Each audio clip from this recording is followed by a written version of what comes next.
Howdy, hopeful. Ho! Welcome back to the Brinx podcast. My name is Ryan McNeil. Michael Frieri. And today we got another hot pod collage coming out. We got everything you need, everything you want, from sports entertainment to entertainment, movies, television, everything from the past, everything coming up in the future. Mikey, set things out for the people. All right. So as we usually like to start these hodgepodge collages, we do our Letterboxd catch-up. Gotta do a catch-up. And this year, we're doing something very special. The BT&H podcast is now hosting the BT&H 2025 Challenge. A mighty challenge it is. It's 52 movies, and we give 52 categories, And it'd be like, pick a silent movie or silent film, pick a Netflix original. Yes. And I provided 26. Mikey provided 26. That's correct. And yeah, you can either make your list all at once. You look at all the categories, you make your list all at once. You can make it as you go. Say you want to check off a box. You say, I want to do this category. Pick a movie, check it off. You can make your list, make some changes like we have. It's your list to make if you're interested in joining. So if you are interested, it's in my bio on the BT&H Challenge. However, number 26 is, you might notice, is the recommendation trifecta. That is a three-way recommendation between me, Ryan, and friend of the pod, JJ. So, if you want to participate for number 26, we'll just give you another free space. There is a free space, but we'll give you another free space. Or, if you do so please, contact us, and we'll throw a movie your way. Oh, yes. Contact us, and we will throw you a recommendation. That's a good idea. All right. Yeah. Well, either pick a free space, or if you want to get interesting, throw that in there. This was inspired by last year and this year. I did a Criterion challenge, and it's like this: 52 categories you pick, but it has to be from the Criterion collection. And if you don't know what that is, it's like, I guess Criterion, I don't know if it's a company or an organization, whatever, but they pick movies that are important, and they put it in the Criterion, what they deem important, I guess, and they put it in the Criterion collection. So not only do you have to fulfill them and all that stuff. Not only do you have to fulfill these categories, but it has to also be on the Criterion collection to fulfill it. And it's not very fun. Yeah, Mikey, quick question. On Christmas Day, let's say, of 2024. Yes. How many categories did you have left with 7 days left in the year? I think maybe 15 to 20 categories to go. Okay, yeah. So, and this is one of the reasons we made our own, because we know that the Criterion one, while for a lot of people probably enjoy it very much. We tried to avoid watching several movies made from Eastern Europe and very strange movies. A continent. Our category is a little more form fitting to watch something you're interested in, but something you haven't seen before as well. So I mean, it's a good way to kind of turn on your brain and see important movies, I guess, and appreciate stuff you never it. Even heard of. Yeah, you can get big boring stinkers through this thing, or you can get some more mainstream things like I know I don't know. Hold on, I know I had some pretty big movies that a lot of people have seen. You watch Night of the Hunter through the Criterion. Night of the Hunter, right? Citizen Kane, 12 Angry Men. Yeah, you got some big ones out of the way. But yeah. I also really, when I first did the 2024 challenge, I crafted it in such a way where I was like, I'm going to check this out. That sounds really great. And I really kind of dodged a lot of the easier picks for myself because I was just trying to be that guy. This year, I am doing it again this year. Because I don't know, it's just satisfying. It's a good way to get to know these things. This year, I made it as accessible as possible for myself. And I double dipped between this and the BT&H challenge. So I'm not doing a full 104 movies to watch all year, even though I usually get above 100 per year. But Mikey, tell the people, how has your BT&H 2025 challenge go so far? Today's currently January 18th. How are things going? Yes. What are the quality of the films? Forgive my ramblings. I am 4 movies in, which is actually a good pace for me compared to the 2024 last year. One, because just maybe only a handful of them I would need to go out and rent. or something. So like everything's like pretty like streaming accessible from what I've picked. But I'm 4 movies in, and I have yet to break above 3 stars. So decent is the best we've gotten so far. Now that barely good. Now that obviously is my fault because I picked these movies, and I picked because I made the list. I'm not picking as I go. I made the list, right off the bat, and I picked all my 52 movies. So and you don't have to go in order of the categories. So I'm literally just looking at my list, and I'm purposefully picking these movies.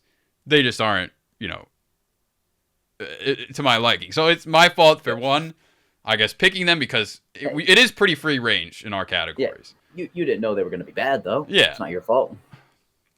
Anyways, I started with, I'll just go chronological order because it's only 4. Yeah, go. I started with, this was for stop motion, I believe, the stop motion category. And that was Kubo and the Two Strings.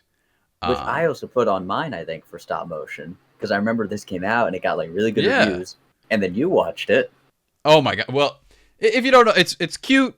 It's, a very run-of-the-mill hero's journey, predictable kind of thing. Okay. That does hurt it, how predictable it is. But it's just a little strange. It lacks personality. Something like that seems so like whimsical and magical. It lacks a lot of personality. It moves very, very quick. I actually think it could benefit for a little bit of a longer runtime, throwing a little more interesting ideas. But yeah, I gave that a 3-star. It was a slightly above average. Good looking animation, obviously. But that's just not enough here. It's cute, it's charming, but it lacks a lot of personality. And just a little lazy storytelling. Anyway. Then I watched Carry On. This is for my straight to streaming category. Carry On is that new Taron Egerton movie and Jason Bateman, where it's like a TSA agent is kind of like being like held ransom, like he like this guy plants an earpiece, and he like holds him ransom, like you got to let these like bombs through the pre-check or like the the machines that check your carry-on bag, or else like we'll kill your, like they do like research before, they like break into his house, do research beforehand, and like we'll kill your wife or whatever. And once it gets going into the nitty gritty, it's pretty good and like pretty interesting. Jason Bateman's just Jason Bateman, but like I love Jason Bateman, so I'm not complaining. He's one of those guys too, like everybody loves, but he is just kind of himself in every movie. Yeah. I'm just like, I'm like thinking to myself, I'm watching this, I'm like, this is just, what if Jason Bateman was a terrorist? Yeah.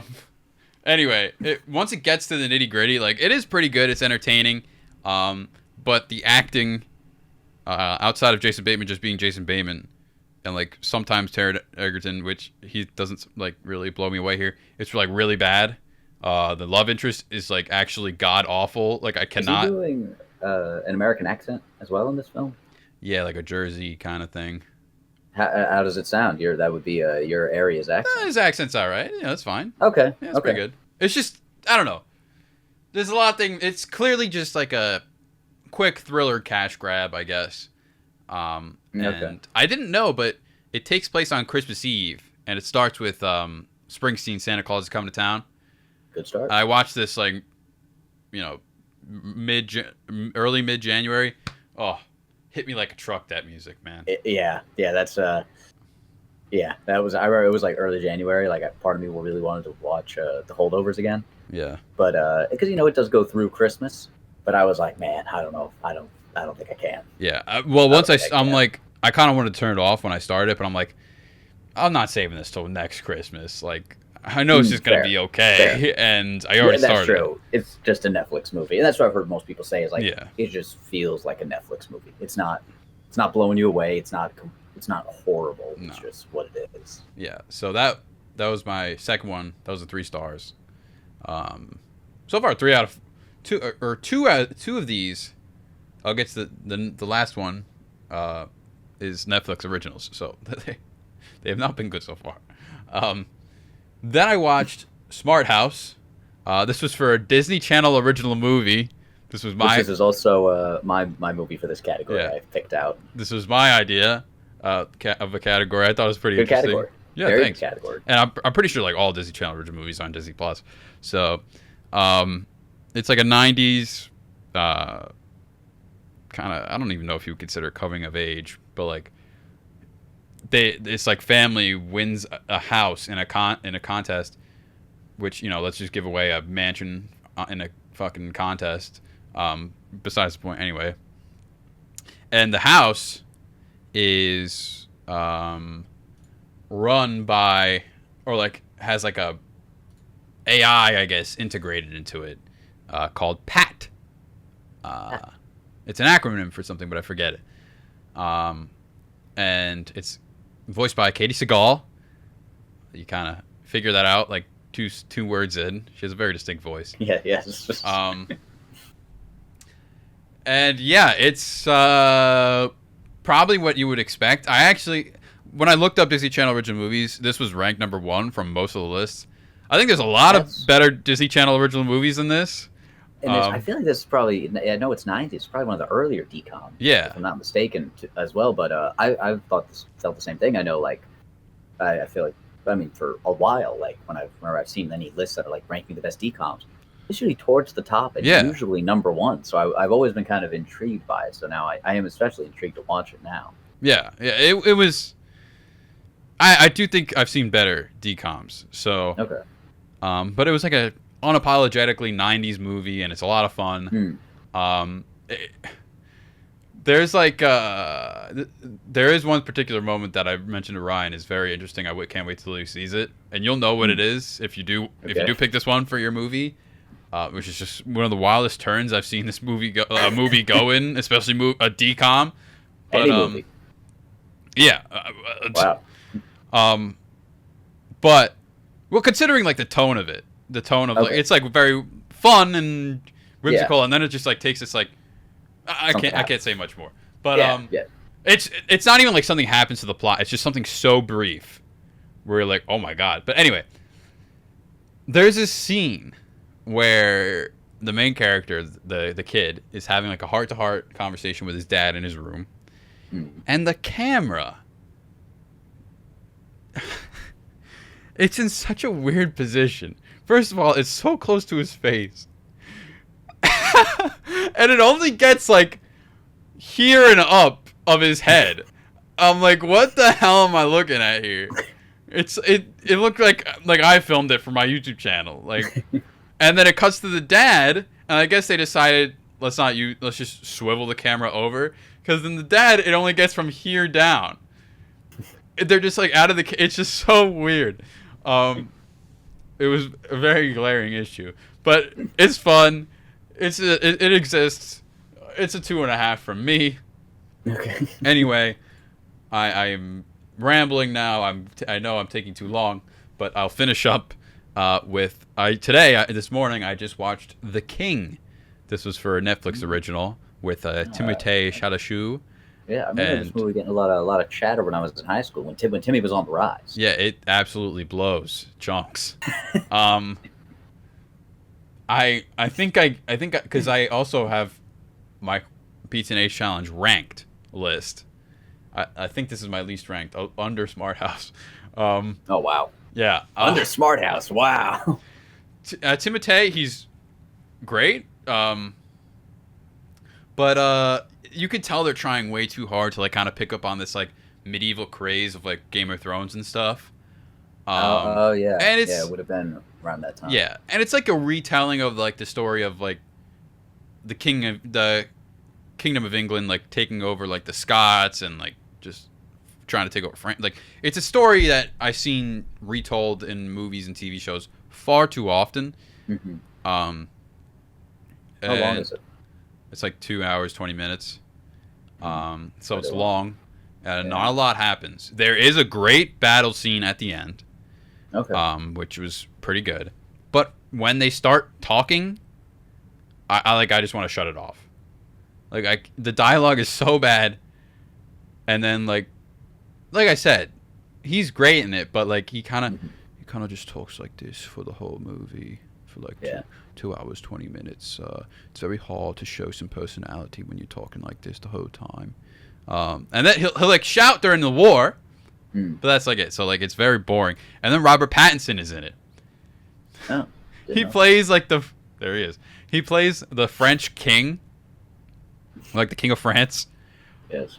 And they give him like this French accent, and it is so bad. It's like I'll mimic it because it's basically just me who is untrained at putting on a French accent. It's will you give me more? Wait, that's like. So like Pauly Shore. Bonjour, I would like to take your kingdom for myself. How you say this is my French accent? Is this guy? It's just so bad. Yeah, this guy has not directed a movie since The King. Yeah, you could tell they were trying way too hard the entire time to make it like this like medieval epic, and it was so just like watered down and boring and just like lacked so much personality. So 2.5 once more for me. I'm already not a big like period piece guy, honestly. And, I can get down with a period piece. Especially things that go back that far. Like I'm also not a big Western guy. Medieval stuff doesn't interest me that much. So that's one that really has never been on my radar. Because what you just described is how I feel. I'm gonna feel about all of them, honestly. Yeah, I mean, apart from The Irishman, I really couldn't think of like what is considered a good Netflix original. Hustle, the Adam Sandler movie. Okay. Well, I was already Hubie. Well, that's Hubes. I'm talking about like what I haven't. Well, I haven't seen Hustle. I should have picked that. But I looked up a list, like I did with the DCOM, and it ranked the King. Like first of all, it ranked the King high up, but the rest of the list, Hustle wasn't on there. But it was just like stupid movies. Like, yeah, I mean that is one thing where like, Uncut Gems is on there too, but I've seen that. Was that technically a Netflix original? Yeah. Oh, it was? Okay. Because I know A24. It might have one of those partnership things, I guess. It's a Netflix exclusive, something like. So okay. I don't know if you consider it a Netflix original, but it's exclusive to Netflix. But they are one like a couple years ago. Like, it was the big like mass purge. Like a bunch of people were canceling Netflix subscriptions, and you can't track it back to like they got like the first like really big win with Stranger Things in like 2016, and then exactly like you said, like Irishman was a big win to make a movie like that in 2019. But now that's almost 6 years old, and I mean, what movies have they produced? I mean, them as a movie studio haven't really. They're nowhere near where they thought they would be. Yeah. Well, that's my journey so far. I hope to get. There's definitely better movies on my list. I just haven't picked them to watch yet. I mean, funnily enough, I have also not cracked higher than 3 yet. Go ahead. It's your turn. I've only seen 3 movies, but one less than me, so yeah, still nothing. The first one I watched for directed by Stanley Kubrick was Fear and Desire. Now, because I had seen most of the big Kubrick ones, but I hadn't seen Spartacus or Barry Lyndon. I just didn't feel like watching a really long movie. I had a lot of long movies on this challenge already, so I went with a shorter one, and it was a movie he made when like he was in his 20s or something, and it's on YouTube completely for free. And before the film started, there was some text on the screen which said something to the effect of, Kubrick hated this film. He tried to see to it that every copy of the film was destroyed. There was thought to only be 2 in poor condition copies remaining that were basically unwatchable until a few years ago in a Puerto Rican film factory, a pristine copy of the film was found, and here is the remastered version. And I watched the film, and it is very bad. It's kind of a war movie that is really trying way too hard. You know, Kubrick's an easy director for a lot of people to just look at and be like, oh, it's metaphor heavy and a little pretentious. This is him being pretentious without the budget and without the scale and the actors and without the density to it. And it's a very short movie. It's hard to be pretentious in a short amount of time. So yeah, the movie just doesn't work in any way. There was an interview with Kubrick where he basically said that he made it on the cheap because he knew he could get his friends to act who wouldn't need pay, and that's how it feels. Is this like one of his first movies? Yeah, I think it was one of the first like full length things. I don't know if it was like the first one, like over an hour that he made, but yeah, just not good. Do you know why he wanted it? Like, was it just that bad, or like did he like think? I think he genuinely hated it for like the fact that it was bad, or like the fact that maybe he did something in it that he just didn't like. I don't know, or maybe no. I think it was just he just didn't like it. He didn't. No, I don't think it was any problematic. Okay. There's some dark subjects in the movie, but I mean, Clockwork Orange has some dark subjects too. So I don't think it's anything he would shy away from. I think it's just he didn't like the quality of the film. He didn't like that being part of his legacy, kind of in a way. Yeah. And it's not something to put past him. I know for I think Clockwork Orange, Shining, probably a few other movies. Anything that didn't make it into the movie, he had the footage destroyed. So there's no like deleted scenes from Kubrick movies. Yeah, if you're everything like a film guy, reason. Yeah, if you're like a film guy and you're like, oh, I want to watch every movie, I want to see Kubrick's journey and a director's journey, how they go, how they evolved. Watch it. You just want to watch a good movie. Don't watch it. Yeah, it's funny you say that you find every Kubrick movie to be like metaphor heavy and pretentious, but the two movies you have, a lot of people. Well, no, I agree. I agree. I love Kubrick. I'm just saying that. No, I love Kubrick, but like that's a fact. Yeah. Yes. Fair. It's funny you say that because the two movies you haven't seen, Spartacus and Barry Lyndon, are very much not that. It's more like just like very plot driven and heavy. Okay. So I think you would have really liked either of them. They were both really good, but obviously they're way too long to tackle. Yeah, I bet I would too. Spartacus has always seemed like one where I could watch it and wouldn't know it's a Kubrick movie. Yeah, where it seems the most like kind of straightforward. Barry Lyndon is very like I was watching something like damn, like because all the Kubrick I've seen so far, he's like, hit Kubrick unapologetically himself. So, yeah, well, wow, that seems interesting. Was it? Was it at least interesting to like see, like as you said, like him kind of at humble beginnings?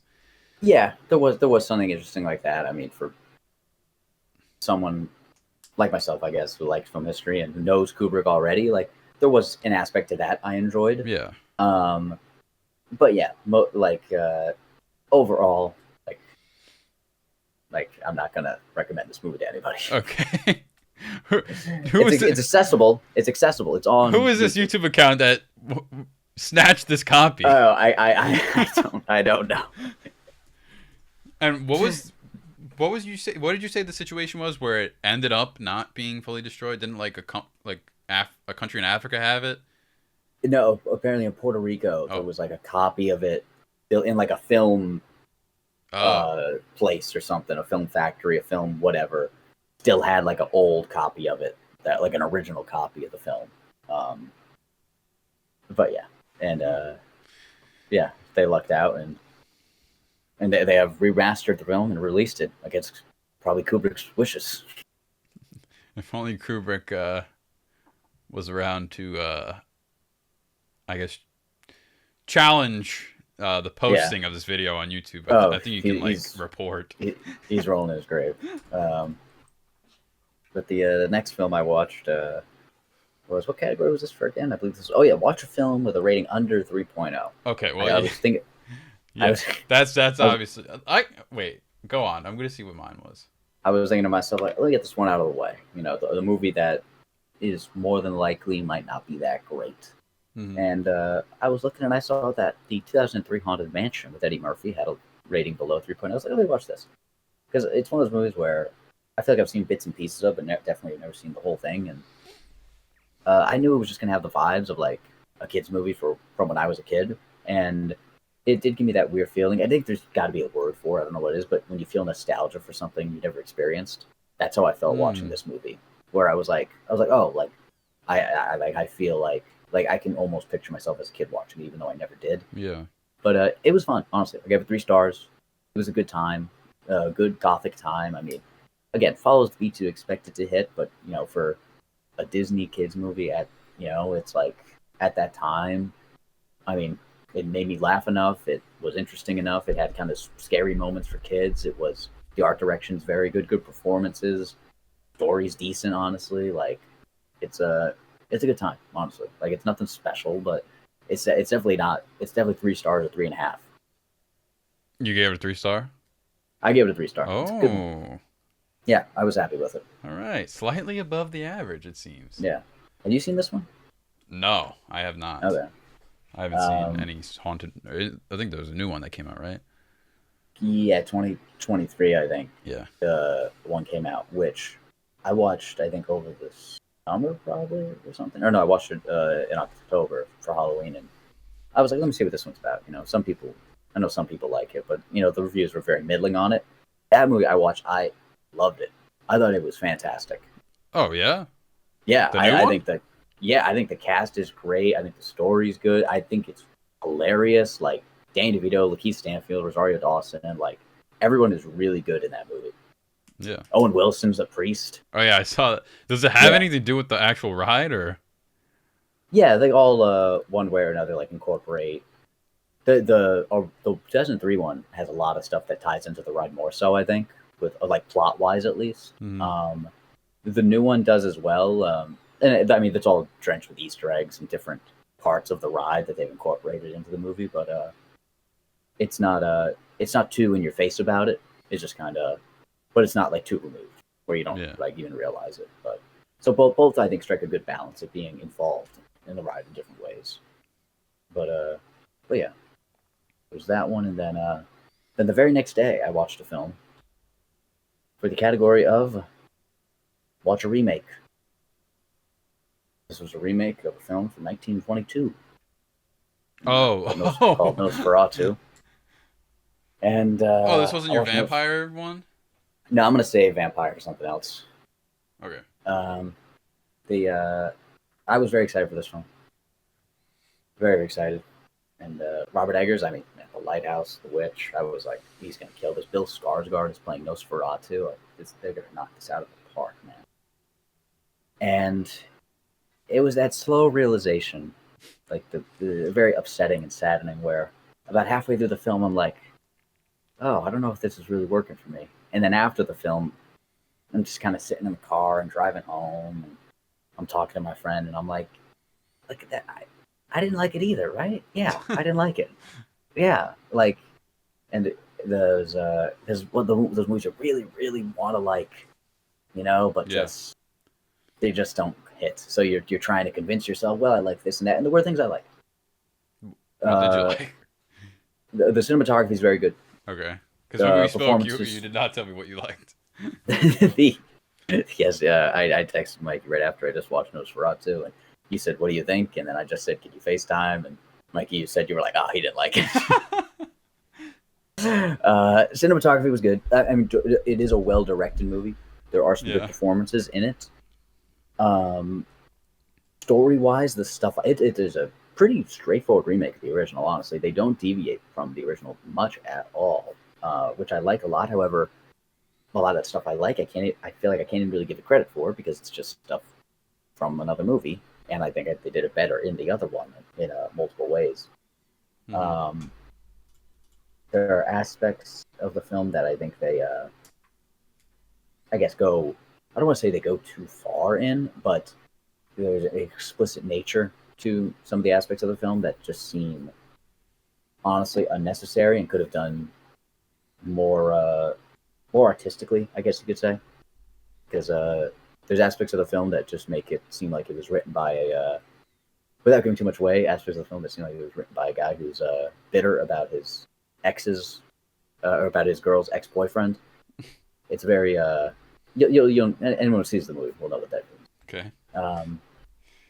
One of the biggest things, though, which I told Mikey, was the look of Nosferatu. I did not know how he was going to look until I saw the movie. He has a big, bushy mustache. He's a giant. They make him seem more like a monster than just like a vampire who exists in normal society.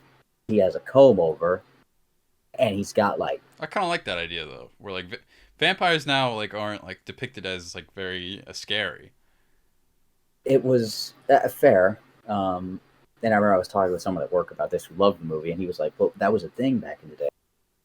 They tried to make him accurate to like a guy who died during the plague, who was very rich. Like a guy would have had a mustache. That was like a sign of power, and he would have had that hair and stuff. So like that was for like historical like Ned accuracy. Flanders, kind of. Yeah, for historical accuracy, they gave him a mustache and had him have that kind of look. And I just want to stop and go, he's a vampire. I can extend my disbelief for how rich people looked in the 17th century. Like I don't like we can make a vampire look however we want them to, and that, like the look in the original Nosferatu is spectacular. I love that look, and I was hoping they would stick with something a little similar to that, but they did not. And it genuinely took me out of the movie every time Nosferatu was on screen. Do they like barely show him? I mean, it's a very dimly lit movie in general. Because for some reason I am having trouble finding a picture of him. He isn't shown in it a whole lot, honestly. And when he is shown, it's fairly dim, but it's still there. You know, it's still obvious, and it's very vague on Nosferatu's powers or Count Orlok's powers of like possession and like mind control. That it feels like there's no communication between characters. Like if you really break it down, I feel like there's a good amount of plot holes in it. He has like the comb over. He does have a comb over. I told people he just looks like a mechanic. He does like he's not scary looking. I don't know. I think he kind of looks cool with his cape and everything. Another thing in this is there are very repetitive visuals in the movie. The amount of times there's like a subject on screen, and then they do a 90-degree or 180-degree pan across darkness to something else happens constantly. There's at least 5 times somebody has a dream sequence and you think it's real, and they wake up in a cold sweat from the dream sequence. It's like 2 hours and 10 minutes. It felt like 3 hours. It was nauseating. Yeah, that was one of my problems with like Mad Max Fury Road, where like they just kept repeating the same like shot and visual like ad nauseum. That's how this movie felt too, and yeah, I really want to like I was so excited to see Willem Dafoe. I was like, Willem Dafoe's in this, awesome. He shows up after like an hour and 20 minutes. This is the best I can get here. Oh wait, a shot of Nosferatu. It's literally just him like looking over his shoulder. Like you can't even see him. Like why can't I just find a fucking picture? What's the secretive still. Do you like see his full face? Yeah, you do see his full face. Why can't I just find a picture? Nosferatu face. 22. Oh, I have Willem Dafoe looking absolutely nuts. Yeah, it's literally just this picture of him looking over his shoulder. Whatever. I think I know the photo you're thinking of. That is my vampire movie. There's a vampire category on the challenge. That's my vampire movie. So, and it's if anyone remembers, fellow listeners, this was also my most anticipated movie of 2024. Yes. So a little nervous. Yeah, I think I'm saving Interview with a Vampire probably for my vampire movie, honestly. Interview with a Vampire. It's with Brad Pitt and Tom Cruise, made in the 90s. So, and a lot of people say it's pretty good. I'm intrigued by it. The original guy, he looks it's like picture of him on a boat. Oh, the one where he's like the angles up and he's yeah. I love that look. Yeah, it's a good look. That movie still has like some genuinely frightening visuals in it over 100 years later. I think and there are some good effects in the new one. I will say, but I still don't think it holds a candle for. And that's the other thing. It's like, I like the way he looks actually. From what I've seen him looking over his shoulder. It seems like it's a neat idea. Make him look a little more. Like I understand what they're doing. Less goofy, kind of. I understand what they're doing with it, and like, but to me, it just took me completely out of it. And the voice, you've heard the voice. Yeah, I've heard the voice. It takes 2 minutes for him to get through a sentence. Sometimes it's hard to understand what he's even saying. Yeah, it's just if they went a little differently with how they handled his look and at the main, I mean, he's not necessarily the main character, but his character, his look, and how he behaved, I probably would feel a lot more positively about the movie. Maybe. Well, I don't know. Actually, there's still aspects of the story, like I said, that I think are overdone and done in a way that I didn't like as much. But again, like the stuff I liked was in the original Nosferatu. There's a lot of possession stuff, which is very cool. But again, I was like, this is just, I've seen it done better in The Exorcist or stuff like that. So yeah, I guess derivative is the best, one of the best ways I can put it. And I love Eggers. Love The Lighthouse. Yeah, so do I. The Witch was very good. So I heard The Northman was pretty solid too. Yeah. So yeah, I'm curious. And I heard this was like,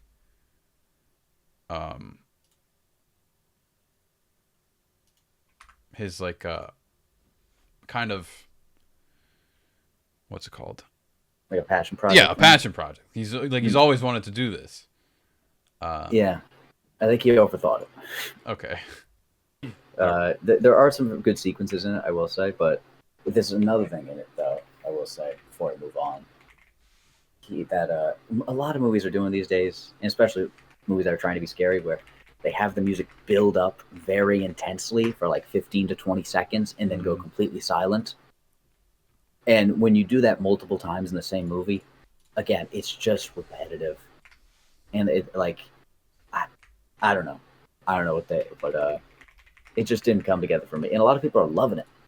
It just didn't come together for me. You know, yeah, I've seen, it kind of worried me because when I saw the,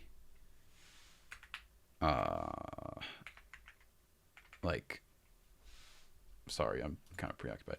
When I saw the average rating come in for Letterboxd, I don't even think it broke 4.0 on its like first initial like average rating when like Letterboxd posts about it. So that was like kind of concerning because I feel like this one would be at least a 4.0. Now it kind of told me that people maybe are like trying to like it more than they are.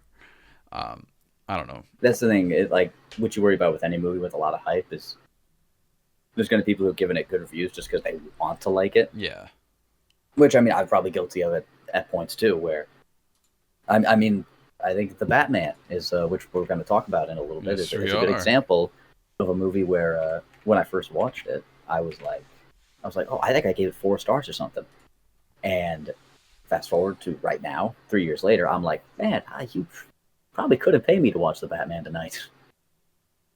Really? I don't know, man. It's really? I don't think. I think it, first of all, I think it's great, but like, has it aged that poorly on you with just thinking about it? I mean, honestly, like, I just haven't. Like right now, I really have no motivation to revisit that movie.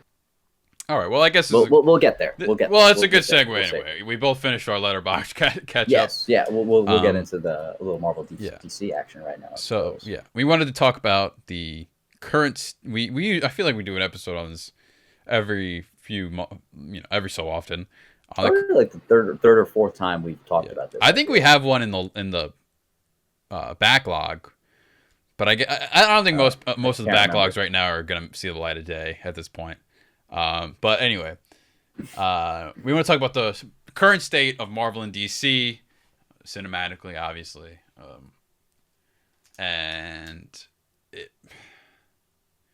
I want to preface, I don't know if they're making all the wrong decisions or I just have grown out of these movies. It's probably a bit of both, honestly. I mean, that's a very good question. That's a really good question to ask ourselves. And I mean, we went through like kind of the excitement of it the first time around. Mm-hmm. So it's harder for us to get invested in it. But I mean, the biggest thing is where I've said before, especially Marvel-wise, was we were able to watch things from 2012 on and be like, oh, this is all leading up to Thanos. And like when we're going to see that. And that they announced Infinity War in like 14 or 15. Mm-hmm. So the 3-4 years of watching movies and getting hyped because you knew it was leading to something. But the plans have changed so many times. It's like everyone watched Shang-Chi and was like, this is really fun. Everybody liked Shang-Chi. Yeah. but people kind of forgot about it because it's like, well, what was it leading towards? And we haven't seen anything of Shang-Chi, and it's been over 3 years now. Yeah, I think I've said this before, but Marvel has kind of trained its audience to care more about the bigger picture than just the movie that's right in front of them, which is a bad thing, honestly. But which they've done before. Yeah, with your Iron Man 2s and Thor: The Dark Worlds. Like, it's happened before, but it's obviously a lot more now, and the roadmap is scattered. There is no roadmap. Yeah, I mean, maybe we're not trained to do it. Maybe like that's just the way Marvel's set up now. Where it's literally just all bigger picture. Like it's like, oh, I guess we have to make this movie just so we can introduce this character so they can be seen in the Avengers movies and so they can defeat Glorp in fucking space. I don't know, to save the universe. Like, it just feels like it feels like they're tired. Yeah, that's true, and I wonder how much of that will come through in something like Doomsday, where it's like you're bringing back the Russos, you're bringing back RDJ. Oh yeah, apparently Chris Evans will be back in some capacity. So it's a matter of, I wonder how it'll feel, if it feels like they're just treading new ground, or if there is some, like a new artistic vision that they like genuinely see. I don't know. I don't know how I could even save them at this point. I am quite interested. I don't know if we talked about the RDJ casting. I think we have, maybe. We must have, yeah. But I'm quite interested in it. I actually think it's like the most interesting decision they've made so far since Endgame. You know what? In a lot of other instances, like, I don't think this would have worked, considering where they are, where they were when they made that announcement. It's like, okay, you just got a lot of people interested again. You just got a lot of people intrigued again. Yeah. And there is ways to make it work. It'll probably be a variant, and there'll be a moment with Spider-Man probably where he's like, he basically sees this is Thor. This isn't you. Yes. I think they need that to... that exact line is going to be in the movie, by the way. I think they need to. First, I think it'd be super interesting if it's not Victor Von Doom, but it's like, what if, the brains of Tony Stark turned evil, and he could have been working with the Fantastic Four. Who knows? Like, Tony Stark's so smart that he went on this mission with them. He was involved in that accident, and now he's this genius who has these powers, and he's just screwing the world. Yeah, that's how I feel. Similar way. They have to tie it in somehow with the Tony Stark in that world. I'd be very surprised if they're just like, he's Victor Von Doom. Yeah. Like, I feel like there's got to be some tie-in in one way or another, which I don't know how they'll make it work, but I mean, they got a lot of options. And it's obviously a very interesting idea. The shame about it is, I can guarantee you, this is just going to be a variant of Doctor Doom, and it's not going to be the big bad. Oh, I think so. Who kind of comes eventually helps them. Perhaps. I mean, why do you think that? You just don't think RDJ will play a full-on villain? I think RDJ would. Okay. I mean, he just played Strauss in Oppenheimer. I don't think Marvel would do that. Okay. Because one, I think they're kind of trying to trick us in a way where we think he is, but he actually isn't. Because they just said he's Doctor Doom. That's all they said. They didn't say he's your next Thanos. Yeah. I think so. We have Captain America: New World Order. Is that the new name? I know they went through different names. No, Brave New World. It was New World Order originally, I believe. Brave New World. So that's coming out. It's still coming out on Valentine's Day, which I didn't think was going to happen. Is it really? It's coming out in 1 month? Yeah, they're posting about it now. So, yeah. How about that? They've gone through so many reshoots and stuff because of just poor reception, which the trailers actually look I'm kind of interested when I watch the trailers. I'm intrigued by the trailers a lot too. But this is their first major Marvel movie. Like, I feel like everything else since, like, even No Way Home has felt like filler movies, if that makes sense. Let me see here. I think they need desperately to introduce the bigger picture in this movie. Whether it be the end credit scene or it be like a small plot point. They need to start moving. I agree. And I mean, obviously the Kang stuff delayed them from the bigger picture. I mean, originally I think Kang Dynasty was going to come out this year, if I'm not mistaken. There were so many things that were supposed to come out this year, and they clearly were just not making the timing up, and then this whole thing with Jonathan Majors happened. I think more so the big thing that's going to like the big tie-in to the bigger picture is going to happen in Fantastic Four, but I think you need a little something in this one. But yeah, I agree now. Like, if we do, like you said, everything just kind of feels like filler.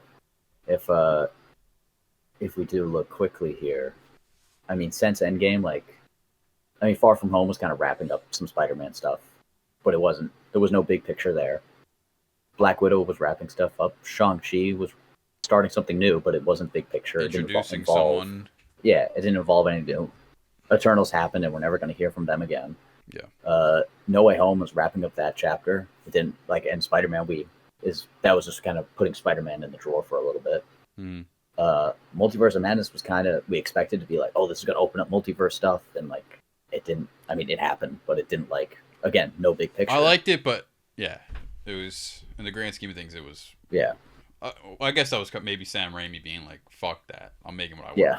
Yes. And again, I also like that movie. I actually I think that's probably behind like No Way Home, my highest rated movie since Endgame. Oh wow. Thor: Love and Thunder just put Thor in the drawer for a little bit. Wakanda Forever. I liked a lot. It didn't involve anything else. Quantumania was, I think, their first swing of like, okay, big picture. That and Loki. We're like, okay, here we're gonna set up the big picture with Kang. Yeah. But then all the Kang stuff goes out the window. So then it's like, okay, so those don't count. Guardians 3 just wraps up Guardians. The Marvels just kind of happened. And I thought the Marvels was fine. I kind of liked the Marvels. But again, it didn't start anything new except she's a mutant, and yeah. And then last year, the only thing we got was Deadpool and Wolverine, which again was just kind of its own thing. Yeah. So you're very right that since Endgame, like big picture stuff, nothing that we have seen, actually nothing involving the big picture we are going to see in this Doomsday movie and these Secret Wars movies. Except there was the end credit scene with Beast from X-Men in it or something. If you want, if you want to count something like that, that's it. Will that ever get revisited? I don't know. Yeah. So we're getting that this year, and then we're going to get Thunderbolts in the summertime. And Fantastic Four. When is that May? Fantastic Four? July. That's going to be, I hope, interesting. I'm excited for it. Yeah. I don't know if I'm excited. I'm just intrigued. I'm excited for it just because I don't think we've seen a good Fantastic Four movie. So I actually don't think the original Fantastic Four movies are bad. Like the mid-2000s ones? Yeah, that and like the second one with the Silver Surfer. I think they were fine. All the Silver Surfer stuff is really good. Yeah. But those movies, like I remember at the end, Deadpool Wolverine, like the end credits have the like kind of an ode to the Fox movies and stuff, and they're like showing like Fantastic Four clips and like even like Daredevil clips, like clips from like bad movies more or less. But I remember like I still hadn't got nostalgic. I was like, oh, I would watch these because they were the only options to watch superhero movies growing up. It was like I had the Spider-Man movies. I was too young really to watch the Dark Knight movies yet, probably. So I would watch the Fantastic Four movies.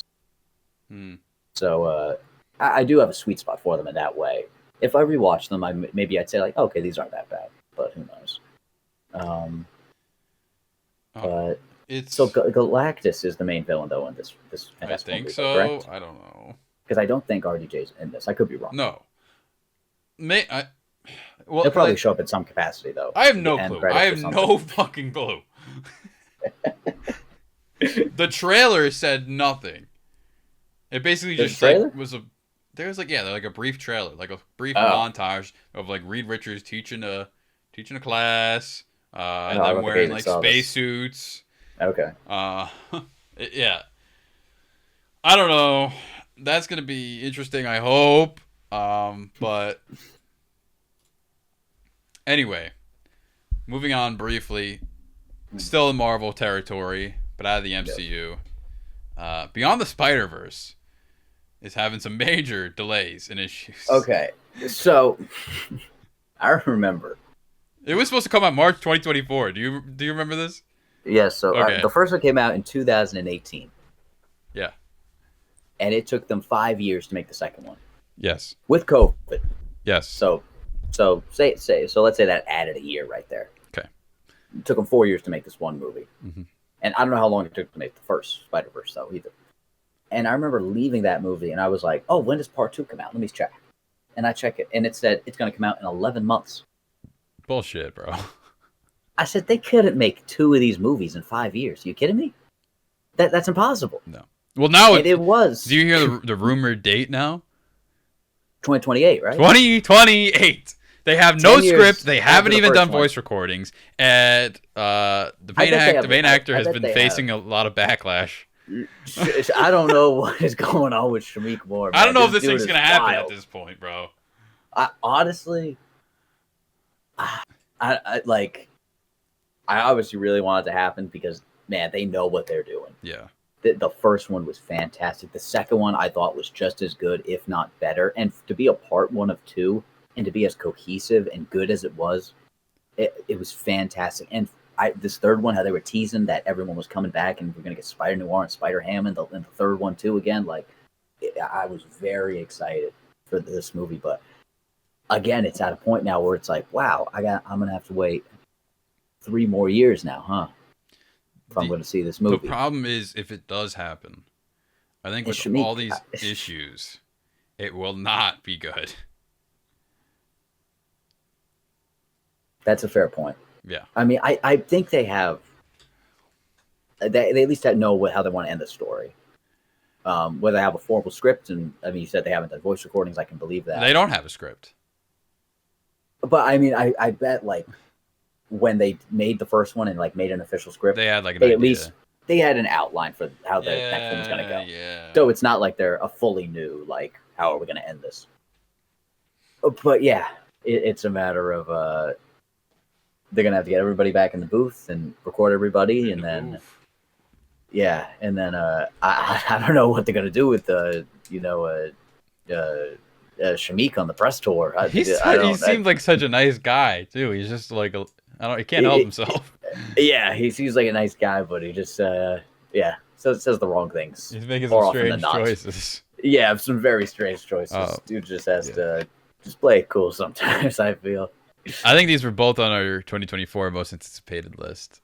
So maybe mine. It was mine. I don't know about yours, but you said it, and I was like, this out this year. Well, yeah, I only put it in there because it said 2024, so I'll say it. Yeah. But now since it's so up in the air, so I want the movie to come out. Mm-hmm. If I gotta wait till 2028, I wait till 2028. I don't care. What do I care? Yeah, it's not my money. No. It would just be really weird if see the first one when I'm 16, the next one when I'm 26. I just don't understand why people talking about delays get so upset about it. You wait. What do you? Yeah. I don't know what the problem is. You just wait a little longer. As I said, the Batman Part 2 has been reportedly delayed till 2026. Which. No, 2027, I believe. Oh.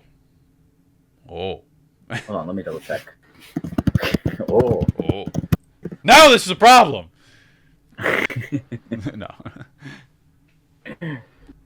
Yeah, delayed to 2027. So that's one where I think 5 years, 5 full years after the first movie comes out, I wonder if they're going to lose some traction fan base wise with people who kind of. You don't think so? No. Why? You know why? I'm going to tell you why. I'm going to tell you why. If James Gunn's DCU Batman comes out before this, I'm telling you, it's going to be horrible. It's going to be so bad. And people are going to be like, where the hell? What makes you say that? We'll get into why I think it. Because I think we both agree with my reasoning. But, maybe, like, people will like it. But the people who want, like, this dark, grungy detective Batman, even though he's a shitty detective, in the first movie, are gonna be like still hanging on to this, because everyone wanted Pattinson to be DCU Batman. People love Pattinson as Batman, so they're gonna love to see him as Batman. I don't think things are gonna like, and I think Spider-Verse seems to be being delayed for issues. Batman Part 2 seems to be delayed because Matt Reeves genuinely wants to put out like a good product. It hasn't been turmoil. It's just been like, it's taking longer. Yeah. You know, it's not like because this, that, and the other. Mm-hmm. So, I think people would still hang on, and because it's Batman. Like, how do you get... What? You think Batman is not going to be a relevant superhero by then? Well, or you think it's because point. of this competing DCU movie? I think the Penguin is going to help it because a lot of people seem to like that show. Yeah. And maybe if this Catwoman show also comes out, it'll help keep this universe relevant. I think it's a matter of we're so used to the MCU existing and like we care if it's connected to the MCU. If something like, especially back then, like if Sony or Fox were making a superhero movie, like people just couldn't get into it the same way because it wasn't connected to the bigger picture. So I do wonder if, let's say James Gunn's DCU starts popping off, okay, and then Matt Reeves' Batman comes out, people might be saying like, oh, well, it's not connected to the bigger picture. It's harder to get invested and harder to enjoy it. I like... You know what? Then those people can stick to the damn DCU, all right? I'll watch this one by myself. All right? I just explained how we can't be sheep waiting for the next big picture, all right? Yes. Yes. And look, and like I think the first Batman is good. Look at him. He's waiting. I see. It's just, I think Pattinson's very good. The movie's 3 hours long. The Riddler stuff is interesting, but I've said it before, where like the Dark Knight was a more interesting villain, you'd be into it more. Like I think the Riddler is a very like I safe, thought the Riddler, the way villain. they did it was good. I thought it was good, but for their universe, I like the way they did it. But like you can get like Mr. Freeze in a good way. Yeah, but that's the problem with the universe they set up. Was the Dark Knight was as grounded as I wanted a superhero movie to be. I didn't need them to go more realistic and more grounded, and that's what Matt Reeves did. He made it even more realistic, more grounded, where it's like, oh, could you see Mr. Freeze existing in the Matt Reeves Batman universe? Not really. Yeah. Clayface, not really. Killer Croc, not really. You could see, and then the Barry Keoghan Joker, who we turn out, that guy might be kind of an asshole. Oh yeah. But yeah, he and like the visual of his Joker, I'm like, well, for one, I can't watch a movie with this guy on screen. He's disgusting to look at. Two, I'm just done with the Joker. Yeah, we've seen enough. We can put the Joker away for a little while. I very much hope if they do decide to include the Joker, he's just like a consult. Yeah, I hope they can, because Batman has such a good rogues gallery that you should include multiple in one movie if you can. But I mean, Batman has such a good rogues gallery that you can pick out rogues that are great grounded villains, like how they did the Riddler, or the Court of Owls, which I hope that's what they do. That would be absolutely amazing. Like if they did Red Hood, even though there's no Robin. Court of Owls, Red Hood, what's his name? Hugo Strange. They have Deathstroke could fit in. Deathstroke would be sick, yeah. They have options there, but again, I just feel like they eliminate. I especially have to see what they do to the Penguin. It's like I just don't have a lot of confidence in how they're going to handle other villains. Yeah. Like it's okay to have a hint of fun in these movies. That's why I'm still waiting for somebody to just make That's a good point. Batman the animated series and do a live action where it's, I don't want to say like, oh, it's made for kids, but kid friendly enough while still being very serious and emotional. And like there's color to it. There's something to it. We already, Christopher Nolan made those movies. You didn't, so you didn't like how dark and grungy this movie was. I still liked the movie, but the degree they took it, they didn't need to go that far with it. Okay. See, that's what I like about it because of how refreshing it is compared to any other superhero movie right now. Fair enough. That it definitely stands out compared to a lot of other things. Even stuff that is DC, like they made this, and I think Shazam and this were around the same time period. Yeah. And so it definitely stands out in that way. But it reached a point where, you know, the Riddler, I'm like, oh, this is a lot like, especially when they go to his apartment. I was like, oh, this is a lot like Seven, John Doe from Seven, and stuff like that. Yeah. It felt a lot like that, a movie like that, and or he's kind of just like a watered down Joker. Yeah, that's it. Which is, I mean, that's the Riddler's problem in any version a lot of times too. So I don't blame him for that. I mean, good performances. Paul Dano's was fantastic in it, but for where they're going to go with part 2, we don't know anything about the plot, which I like. Though, you know, they tease the Joker, so maybe that'll. I don't know. It's just they'll for a movie, I'm like not like super amped for to begin with, and them saying like, all right, it's going to be a little longer. It for me personally, it just wanes my interest even more. But again, well, I think you should be more bothered than anything. Yeah, fair. Yeah. But I'm again, excited. I'm excited. I'm not someone who's jazzed about. I'm not like, man, the James Gunn DCU is going to change things. So I got to take it as it comes. Let's get into it. The James Gunn DCU feels like no movie has come out yet, but it feels like it's existed for a decade at this point. It's just been like so, like just this whole rollout that James Gunn has been doing, like all these promises being made. Yeah. This whole like lineup and timeline. Like, yeah. And can we just focus on getting one out first, please? Yes, I like James Gunn. I think I like pretty much every movie James Gunn has made. I do too. You know, Super was a really good movie, and like was kind of his own independent superhero movie comedy. The Guardians movies, love them. You know, all three of them in their own way. The Suicide Squad, that was fantastic. Honestly, probably the best DC, movie since Dark Knight Rises. Honestly, that movie was great. So he's great. I like him. Do I have confidence in him? Like, if you're going to pin one guy to lead a universe like this, pick James Gunn? Sure. Why not? But exactly like you said, this dude has announced so much, from movies to TV to comics, and he's responding to every single person on Twitter who asks a question about who's going to be in what movie. What's their costume going to look like? You know, when do you think this will happen? Are we going to introduce this character in this movie? And he's answering all these questions. And exactly like you said, it feels like this has existed for 10 years. It doesn't exist yet cinematically. Yeah. And yes, like I said, there are so many promises being made. Now I know, you know, he's leading the whole thing, and he is directing personally the Superman movie, which I don't think is going to be the case. I hope not for his health. Is going to be the case for every other movie following. But watching the Superman trailer, just knowing how James Gunn kind of works and makes stuff, like Guardians of the Galaxy, yeah, they're great movies, but they are just a kind of another addition to the MCU slop. Not like slop and like this is garbage, but like slop, like just like this big. It fits. Yeah, it fits just in the puzzle piece. This glob of MCU. Yes. And like, you know, like the whole, you know, comedic relief and this. I don't know. And the Suicide Squad felt like that too, and I liked that.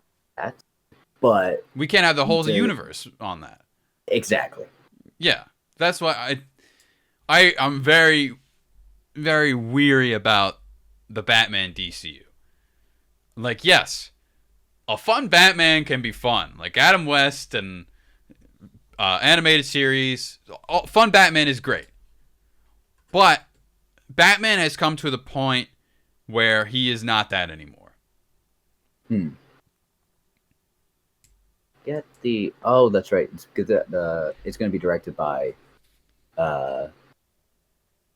Andy Muschietti, however you say it, who did It. For Flash, for I believe he's directing. For I believe Batman? he's doing Batman, the Brave and the Bold, yeah. Oh. We already know that. Yes, so. Yeah, we'll see how that happens. Yeah. This is like how it was with Marvel movies for a while and Star Wars movies. I think he should have learned that director, you cannot really be there. You cannot give this whole timeline and have it executed perfectly. No, not at all. I remember something they said at the very start, which I forget if this is still in play, was that there were going to be video games in between the films, which are going to be canon and like connecting pieces. There's too much going on because he's focusing on the main timeline. Then there's the DCL worlds that he's kind of. I think James Gunn is gonna he's gonna die. How could he handle all this? Well, I think, yeah, because he basically he's going to be hands-on, like, producing, like, artistically, not like Kevin Feige, businessman producing, involve producing and doing the Kevin Feige role and still directing movies. Like, it is quite a workload he's put on himself. But I'll ask you, what are your thoughts on the Superman trailer? How do you feel about the Superman going forward? I think I hope there's going to be another trailer coming out because it was kind of more of a teaser than it was a trailer, the first one. Mm-hmm. But, Same. I watched it and I was like, and one of my fears was that like James Gunn's used to, from what I've seen, Guardians and Suicide Squad, big casts. Mm-hmm. And this movie I saw, Superman, like a full-on Superman storyline where they show some of his backstory too, it looks like, which I don't need to see. We all know his origin story.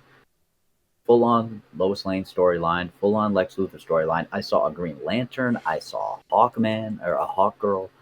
There's a lot. There's just a lot. And hey, it's Superman. I think there's 2 good Superman movies in existence. So I want this movie to be good. So, I mean, what do you think of the suit, by the way? A lot of people are having gripes about the suit. I think it's fine. Yeah, I think it's fine, too. That's another thing that pisses me off about these fans. How they, and it also goes... selective rage, yeah. Yeah, selective, they want the suits to look as comically accurate as possible when, let's be honest, they're not going to translate well live action most of the time. And we've seen it. Yeah, something like Superman, like Christopher Reeve, pretty dead-on, comic accurate depiction. I mean, him physically, too, is pretty accurate to what Superman is. It's been done. And another thing that people get, the dream castings. When people post dream castings, it's always, who looks the most like this character? Yeah. Are we kidding ourselves right now, people? There's so much more that goes into this. Well, that's why who's going to play Kratos, of course, according to the fans. Fucking Triple H, that's why, baby. Triple H. Well, we did have that LeBron commercial where he played Kratos, so don't rule that out. Yes. So we're getting Superman this summer. Again, cautiously optimistic. We'll see. Yeah, I don't know. The next one after that, I'll probably just wait till it comes out. Streaming. Oh, I'm probably not seeing this in theaters either. Yeah, unless people are like, it's good. I said it before, on here, but I think when DC is done really well, DC is better than Marvel by far. They have better characters. Yeah. Yeah. Why unequivocally? Why hasn't it come yet? But I think you cannot take, if you want DC to be truly DC, you cannot follow the MCU formula. You cannot. No, I mean that's what they tried to do 10 years ago. Well, it looks like they're trying again. Well, that's true. It's let's just try again, but get a Kevin Feige under the belt. At least they're taking their time this time, because before it was we got to catch up tomorrow. They made a Superman movie, and they were like, we got to catch up. And then are we though? Are they taking their time though? Are they? With all these announcements, what happened to? Well, they made a lot of announcements, but let me look at the timeline for you. So Superman comes out, and then it's 1 year until another movie comes out. Okay. 1 full year until Supergirl comes out. But I'm saying, whatever happened to you just going on Instagram, seeing their account posted just some random trailer? What is this? Oh my God, there's a new, or going into the movie theater, seeing the coming attractions. Oh my God, there's a new Batman movie coming out. That's great. I didn't know. I didn't expect that. Like, what happened to that? Yeah, I mean, and I feel like something like that would be refreshing if it was just a grassroots campaign more so than, because at a point with the DCU stuff, it feels like stuff that's being shoved in our face. Yeah. More than it's stuff where we're like, oh, like, let me learn more about this. But there's no secrecy about it. So it's like, you know. Mm-hmm. But I will say, I say they're taking their time with these things. But imagine Superman comes out and it's not doing great. It doesn't do great. Yeah. It's going to do great. It's going to do absolutely amazing. Box office wise, or you think critically? Oh, box office wise. Critically, I agree. Box office. Critically, superhero movies are just going to bomb for the rest of eternity. Let's say critically, it's not like a smash success for fans. Yeah, it's one full year till they have another chance, and that's with Supergirl. And I don't know if a good Supergirl movie is going to be like, oh, I'm back on the train, turn the whole universe around. And then those are like 2 confirmed dates, I think, right now. Because then it's the Batman movie, which will probably come out, well, I guess. Were you saying the Supergirl movie is the next movie after Superman? Yeah, the summer 2026. It's got to be Batman. It says to be... well, we don't even have a cast yet for that, though. We have a... Supergirl's been casted. Batman hasn't been casted yet. I know, but... Well, they should have thought about this before. If Superman doesn't do good... No one's gonna look forward to a Supergirl movie. That's just the way. Yeah, that's just the way it is. That's what I'm saying. Like, imagine the first one doesn't do great. It's like 1 year goes by, you're getting a Supergirl movie. It's like the first Superman movie has to knock it out of the park for people to be invested in the Supergirl movie. Yeah. But if you had a Batman movie, you're definitely people are getting invested. Yes. No matter how good or bad Superman does. If they did, and if they did like Superman 25, Batman in 26, it'd be a safe shot of like one of these will work. You know, like people will be able to like one of these, but the way it looks like, where it's like, oh, and then it looks like Supergirl's gonna be 26, and then Batman's the one after that where it says no confirmed date. I imagine if that comes out in 2027. We get 2 Batman movies in the same exact year. Like that's just they would probably step on each other's toes. I feel honestly. And you know what? Which I think is going to happen no matter what, with there being 2 Batman universes coming out. But I hate to say it, but they tried this before. I think Batman Part 2 is going to be if it gets to the point, like it's going to be chopped off. Oh, do you think James Gunn could put the kibosh on Matt Reeves' stuff? Yeah. Wow. I mean, like you said, if it's conflicting, I don't know. Yeah. I don't know. That's a very interesting idea. I feel like, and I don't want them to adopt. Put the kibosh. What did you say? Put the kibosh on it, like to end something. Put the kibosh. And like, I can't see Pattinson's like in this world, so like, yeah, no, they couldn't adopt him into the DCU that James Gunn is making. I think it was confirmed. Well, I think it was confirmed that he's not going to be the DCU Batman, but there was mutual interest on both sides. Yeah. I think Robert Pattinson... Have him pull double duty. Pull double duty, baby. Come on. That's all he's going to do for the rest of his career. Just play Batman. Yeah, really. You have no... Robert Pattinson probably at the point of his career where he just wants to do whatever he wants. That just seems like that kind of guy, yeah. Yeah. I don't know what my point was. I guess you could tell that I'm getting a little emotional. Well, I'm just as confused too. I mean, it's we were spoiled by the efficiency and the coordination, and the organization of the MCU from during those first 3 phases, and we were able to be like, oh, DC, they just keep falling on the face, and we were all laughing at DC during those years, and now we fast forward to now, and we're like, man, can either of you get it together, please? Yeah, we're at the point where they're both racing to find footing first. Because whoever finds it first is going to lead the way, like how Marvel did before. I agree, yeah. And then DC can totally reverse the roles on them. Oh, 100%. And like we said, they have better characters. With coordination, like it should be so easy for them to have like the most cohesive cinematic universe, especially with the Marvel Avengers were like that was the B team basically. Like it was like Fantastic Four was more popular. Spider-Man was more popular. The X-Men were more popular than the Avengers were until the movies came out. Yeah. And then, but DC, like the blueprint's there. It's the Justice League. It's so easy. It's all written out for you. They're comic books. You're just adapting these things. It literally is. It's all written out for you. But so like roles can be reversed here, and Marvel can be looking at like a Warner Brothers led DCEU, where Marvel can just fizzle out eventually, and just be done.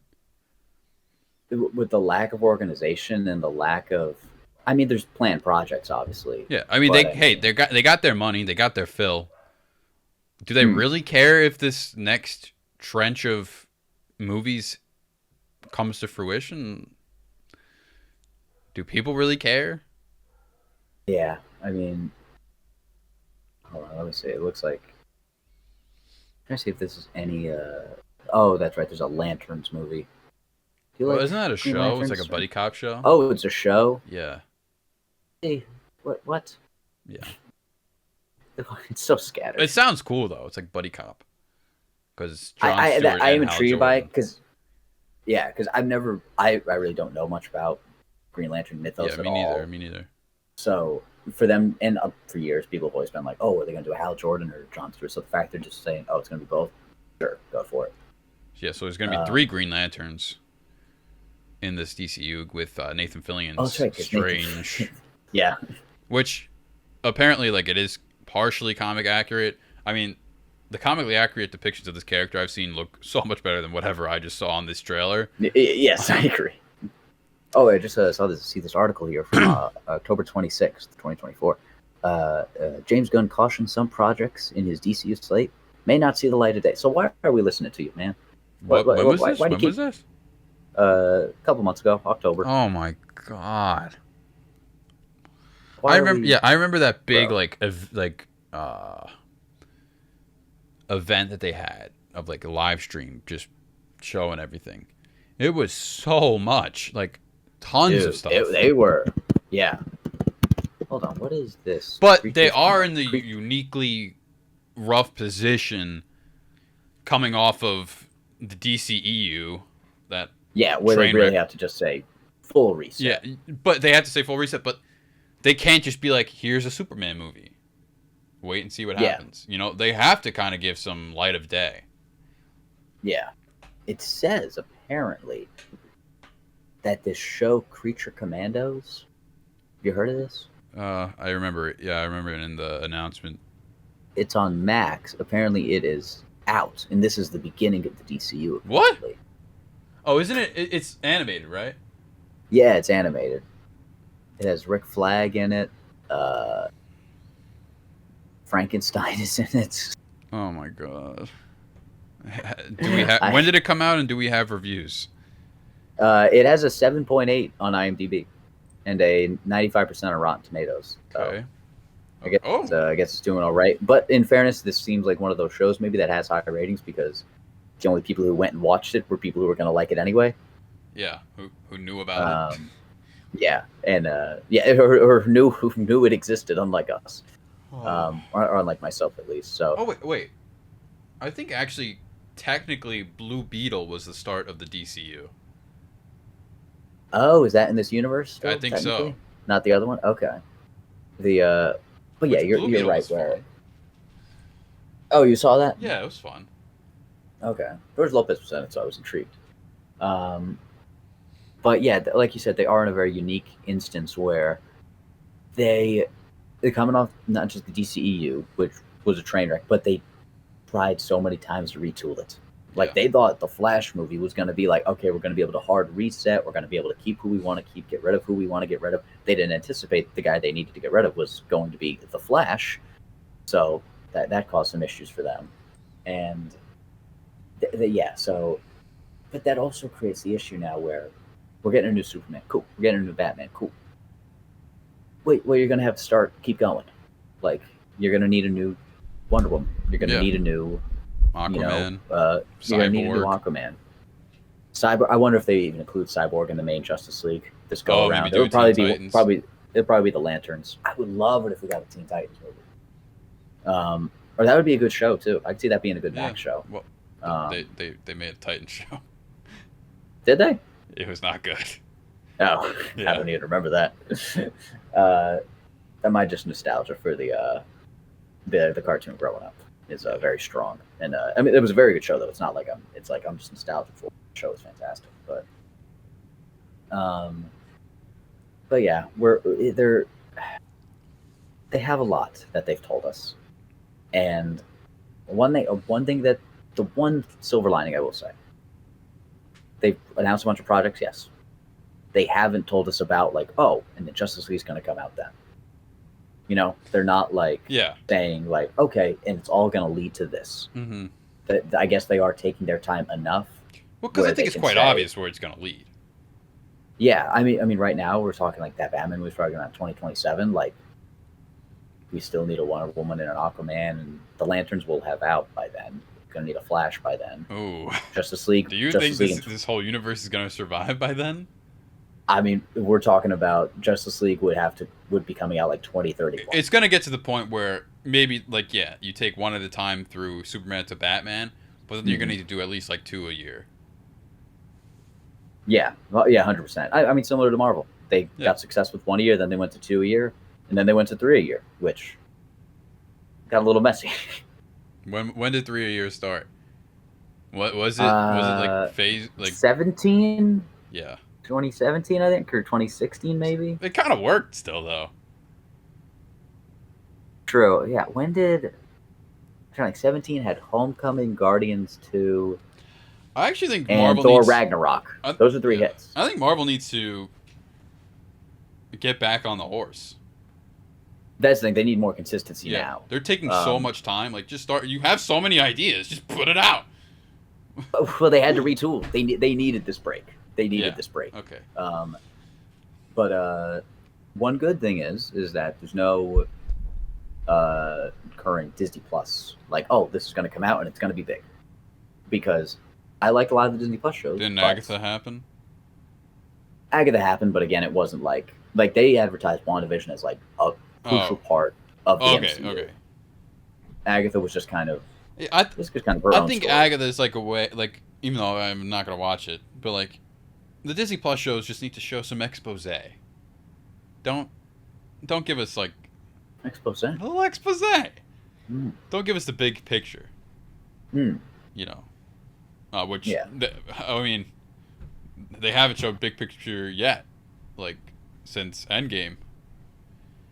Yeah, cinematically, it's there's nothing. I mean, we have the announcements of Doctor Doom and Doomsday and Secret Wars, which we'll see what that leads to. But I mean, who the hell? They're both, like you said, they're both trying to find their footing right now because no one is on solid ground.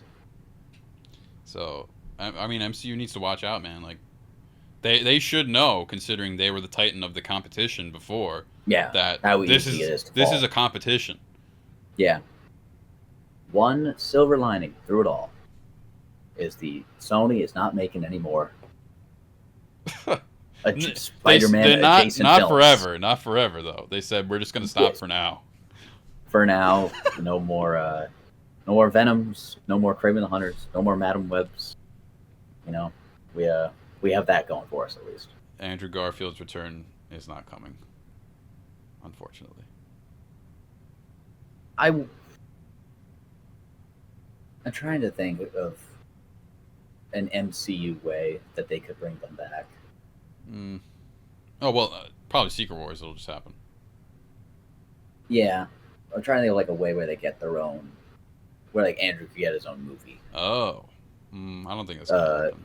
And like not a straight up Amazing Spider-Man 3, but him and somebody. Well, a lot of people talk about the Spider-Man Daredevil combo. What if it's Garfield and Daredevil instead of Holland and Garfield? That would honestly fit perfectly. I can see him going back and forth with Charlie Cox more than I could see Tom Holland going. Yeah, what if he like kind of just got like lost and like he couldn't find his way back to the universe? Exactly. You know? He falls in a portal and he's just lost. Yeah. And who do you go see when you're lost? The blind man. Catholic man. A Catholic lawyer. Oh, yeah. He can help you in 2 different ways. Exactly. I forgot that's coming out too. Born Again. Yeah, March. Yeah. I'm interested in that. That's soon too. Yeah. Okay. I did forget about that. Yeah, I'm very interested in that actually. Yeah, I'm intrigued. All right. We're closing in on an hour and a half. We do have some more topics, but I think we can hold them off. How about we throw in a little Odyssey talk? Maybe we save Rumble, the WWE stuff for the next one. Yeah, we can do a full episode on that. All right. Yeah. So Christopher Nolan, we now know what his next movie is, and that is an adaptation of Homer's The Odyssey, which I don't know how you feel about this, but I think this is pretty great. I think this is going to be sick. My initial reaction was, well, first of all, no matter what it was going to be, I was going to be excited for it. Because Christopher Nolan's one of the greatest filmmakers of all time. You're coming off Oppie. What do you got? Yeah. You go Oppie to Odyssey. I mean, come on now. This is funny. I just see on IMDb, it says writing credits in alphabetical order. Homer, Christopher Nolan. What a combo. I know. Who knew that was coming? We know a bit of the cast. Yes, and Christopher Nolan has entered that era of, I'm going to cast people I know who are known commodities. I'm not taking any chances. I feel like he's always done this, though. I mean, he had Leo in Inception once. Yeah, that's fair. He always cast familiar faces. Yeah, but I mean, even going back where Cillian Murphy wasn't a familiar face when he kind of made him what he was. I guess you could say. Okay, yeah. Well, I guess because he was such a side character, but then he built him up. He had him in Dunkirk. He had him in Oppie. Yeah. Dunkirk isn't filled with familiar faces. Yeah. Tenet was John David Washington starring movie. That's not that level, but and I think that was Pattinson's first and only one. But now he's going to be in Odyssey. Yes. So yeah, we had the cast of Zendaya, Tom Holland, Anne Hathaway, Matt Damon, Robert Pattinson, Charlize Theron, and Lupita Nyong'o. Who do you think is playing Odysseus? It's a very good question because age-wise, it's no way it's Holland. There's no way. No. It's either Pattinson or Damon. More so on Pattinson. Yeah. The problem is that Matt Damon is the older one, and age-wise, it makes sense for it to be him. But you could play Poseidon or something. Yeah, that's the thing. I don't think Damon would want that big a role right now in a movie like this. I mean, he would take it, but I just don't think it would click. I think it's Pattinson. I hope it's Pattinson. Also, I just don't know. He's supposed to be older though when he makes his return, though. They're all a gray beard. Well, do we know when this is coming out? 2026 is what it says right now. Okay. We also need to keep in mind that this is Nolan adapting something. We don't know how true to the source material he's going to be. Yes, this could be in a completely different time period. Yeah, it could be an adaptation of the Odyssey in, I don't know, the British Empire. I don't know. Yeah. Could be Napoleon. Which I would honestly prefer if he did something like that. And not to say I don't know. I hope he does closer to this Greek stuff, but ancient Greece, but because I think that'd be cool. But we'll see. But that's not his type of movie, so I wouldn't be surprised if he doesn't. I mean, both of us are, something interesting here. Mm-hmm. It says, music by Ludwig. Yeah, same Ludwig guy as again. Oppie. I don't know if maybe him and Hans. Well, I think Hans has been doing. I'm sure Hans is going to do Dune Messiah. He did the Dunes. He's there's more Dune. Oh, there's always more Dune. Okay. Yeah, he's probably good. Well, because I know that's why he didn't do Tenet and he didn't do Oppenheimer because he was doing the Dune movie. Yeah, there's going to be another Dune. Okay. So. And I mean, we said it during Oppenheimer where for Ludwig to step in and deliver what he delivered, we were like, wow. Yeah. That was not an easy task to fill a Hans Zimmer shoes like that. Yeah.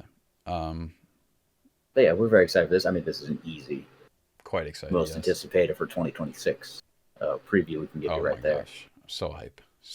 And we don't know anything except for the 7 names on the call sheet. And I like that. I like that about it. Isn't that great? Not knowing anything. Yes, we don't know anything. Again, we don't even know. We're not sure what the time period is. Yeah. He can totally flip it on its head. Yeah. So yeah. And he'll make it his own in one way or another. I mean, it's just for him to. It is a little interesting. I'll admit. Yes, Yes, very. the guy hates CGI. This is a very fantastical story. It's going to be interesting the lengths he goes to make some of the visuals happen that he's going to want to make happen, or because we know the movie's it's going to look tremendous at the very least. So yeah. But yeah. All right. So, I think that'll do it for us today. Thank you all for listening. Please check out the BT&H challenge if you're interested. I think it'll be lots of fun. And as always, we will see you next time. The Oscar nominations are coming out soon, next week. So we will be doing our end of the year review of 2024 and our hopes and dreams for 2025. I do not know what the title of the episode is going to be yet. I will storyboard it. But what doesn't we come up with the what's in jive? What's the jive for 2025? Yeah. I don't know how to wrap up 2024 though. We'll find out. Closing the door. Closing the door on 2024. What's the jive for 2025? All right. You heard it here first, folks. That's our next episode. Everyone has to bring truck and her. Ooh.